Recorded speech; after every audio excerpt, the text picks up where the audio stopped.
Hello everyone! Alors aujourd'hui je fais cette petite vidéo pour répondre à vos questions sur le formulaire How are you pour la semaine numéro 3. Je vais faire quelques commentaires et puis je vous donnerai quelques informations supplémentaires à la fin de la vidéo. Alors, quelques élèves, pas beaucoup, hein, 2 ou 3, ont mentionné le fait qu'il y a beaucoup de devoirs ou trop de devoirs à faire en anglais par rapport aux autres matières notamment. Et donc je voulais vous répondre par rapport à ça. Alors, première remarque, ce ne sont pas des devoirs, ce sont les cours à distance. Donc c'est normal que ça vous prenne plus de temps que des devoirs qu'on pourrait vous donner à faire pendant des vacances scolaires par exemple. Donc vous êtes censé faire les leçons vous-même à la maison. Donc c'est normal que ça vous prenne du temps et c'est normal aussi que vous avez l'impression qu'il y en a beaucoup parce que c'est une semaine de travail que je vous donne, donc oui, il y a beaucoup de choses à faire.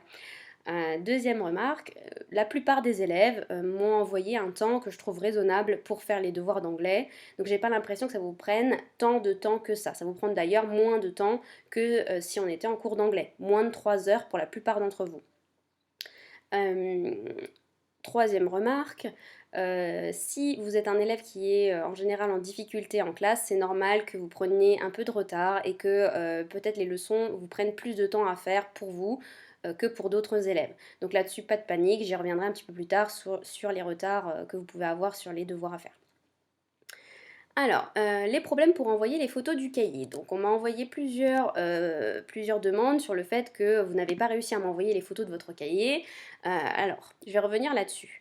Vous avez 2 adresses mail que vous pouvez utiliser. Je les ai réessayées. Si vous faites un copier-coller, elles fonctionnent. Donc si vous savez envoyer un mail, il n'y a pas de problème. Elles sont tout à fait correctes et normalement, ça ne pose aucun problème. Je reçois beaucoup de mails par jour sur ces 2 adresses, donc je vous assure qu'elles fonctionnent. Donc si il y a un problème, ça vient de vous. Demandez à vos parents ou utilisez le casier de collecte. Le casier, c'est très simple à utiliser, surtout si vous êtes sur un téléphone. Vous allez sur le site internet, vous cliquez sur casier et ensuite vous choisissez et vous importez la photo directement sur votre téléphone. D'accord? Il n'y a pas plus simple. Ensuite, ça vous met un petit message qui vous dit que votre fichier a bien été importé et vous savez que je l'ai bien reçu, qu'il n'y a eu aucun problème. Donc faites un effort, persévérez aussi, si vous voyez qu'il y a un problème sur un moyen, essayez un autre moyen. Ensuite, comment savoir si j'ai bien reçu vos mails? Alors, je réponds à tous vos mails, comme je l'ai dit dans la précédente vidéo. Si vous n'avez pas de réponse de ma part, c'est que je ne l'ai pas reçu. D'accord? Partez de ce principe-là. Donc, si vous n'avez pas de réponse, essayez une autre adresse mail ou essayez le casier de collecte.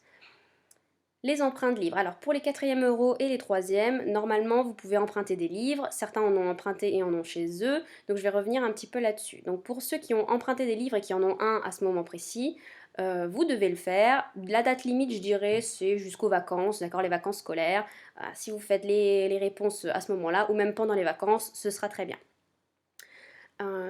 Et pour ceux qui n'ont pas emprunté de livres, pour la suite du trimestre, ça dépend de quand est-ce qu'on va reprendre les cours. Si on reprend les cours assez rapidement, on aura largement le temps avant la fin du trimestre de faire les 2 livres demandés pour le trimestre, il n'y aura aucun problème. Si on reprend plus tardivement, dans ce cas-là, je limiterai à un seul livre pour le trimestre 3, pas de panique encore une fois, on adapte au fur et à mesure de la situation. Ensuite, comment vous organisez les projets, les tâches finales? Alors on m'a demandé comment j'allais faire pour les tâches finales ou les projets de fin de chapitre. D'accord? Donc ça dépend où est-ce qu'on en sera donc dans le chapitre au moment où on va reprendre déjà.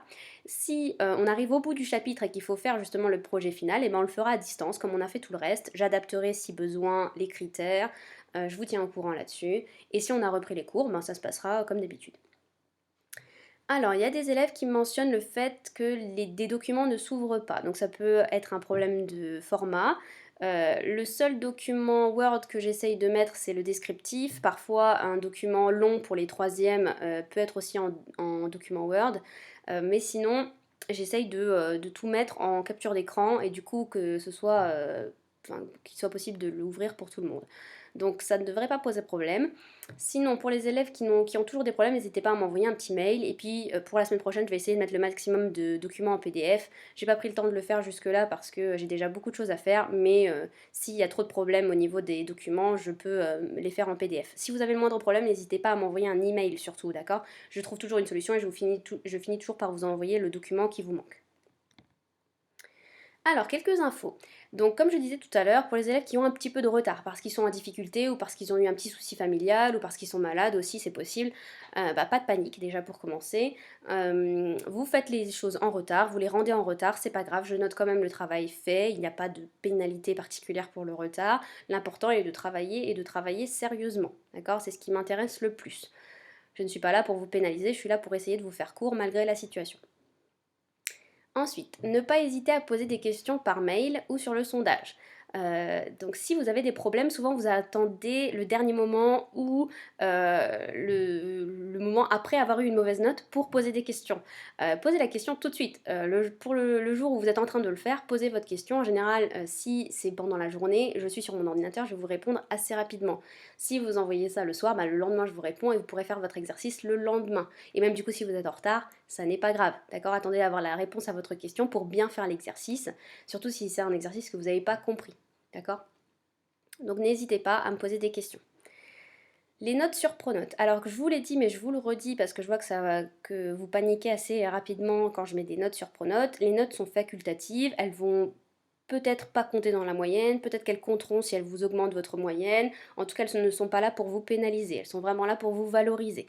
En général, vous faites les exercices sérieusement et il n'y a aucun problème. Donc, paniquez pas sur les notes, vous pouvez toujours les améliorer. Si vous refaites les exercices, je rechange la note à chaque fois.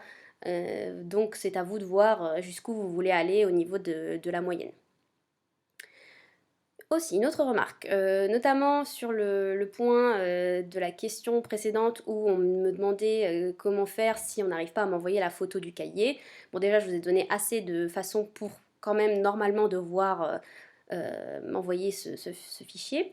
Mais si vous n'y arrivez quand même pas, le cahier sera vérifié de toute façon pour tout le monde après le confinement, d'accord? Quand on se reverra, je vérifierai les cahiers pendant un cours pour bien voir que tout le monde a bien repris ses leçons. Pour ceux qui n'auraient pas les cahiers à jour, vous allez être inscrit à toutes les heures de devoir fait pour reprendre ça jusqu'à ce que le cahier soit à jour. Donc c'est maintenant qu'il faut le faire et il ne faut pas trop tarder. Alors, maintenant je fais un petit commentaire sur la photo que je vous ai mis. C'est comme ça que je me positionne pour savoir qui a fait quoi. D'accord? Donc je mets des croix, je me note chaque exercice, chaque formulaire en ligne à compléter, et vous voyez que je mets une croix quand l'élève l'a fait. D'accord? Donc je sais exactement ce que vous avez fait, ce que vous n'avez pas fait. Donc c'est ça aussi qui m'intéresse. Je vois tout de suite du coup la régularité du travail et le sérieux de l'élève en fonction des croix. D'accord? Vous voyez que là on est sur une classe qui fonctionne quand même plutôt bien. Les élèves ont quasiment tous travaillé et il y en a qui sont un peu plus sérieux que d'autres et réguliers. Ensuite, remarque particulière pour les troisièmes. Je vous demande de penser à répondre au sondage sur la préparation à l'oral du brevet pour que je puisse anticiper les questions et demandes et que je puisse préparer quelques cours et quelques séances pendant les vacances si nécessaire. Et vous pouvez faire ce sondage même si vous n'avez pas encore fait les exercices, c'est pas grave, d'accord? Répondez déjà au sondage et on verra pour les exercices après. Ensuite, un dernier point pour vous dire merci pour tous vos messages, tous les compliments que j'ai pu avoir et toutes les demandes pour me demander comment je vais. Donc déjà, comment je vais? Ben, je vais très bien. J'habite en campagne, donc il fait assez ensoleillé. J'ai un chien, donc je sors assez souvent pour la promener et tout va bien pour moi. Je travaille beaucoup, mais j'arrive quand même à profiter des bons moments à la maison. Alors, deuxième point, une grande majorité d'élèves sont satisfaits de l'organisation des cours d'anglais et des vidéos explicatives. Donc je suis contente de voir que une bonne partie des élèves font une petite remarque pour dire qu'ils sont contents, qu'ils comprennent bien, qu'il n'y a aucun problème en anglais. Ça, c'est vraiment très positif pour moi. Comme je vous l'ai déjà dit tout à l'heure, c'est beaucoup de travail, je travaille beaucoup et surtout les premières semaines, mais le retour est assez positif et je vous trouve très réactif, donc je vous dis merci pour votre travail. Et je vous dis à très bientôt, la vidéo est terminée, goodbye!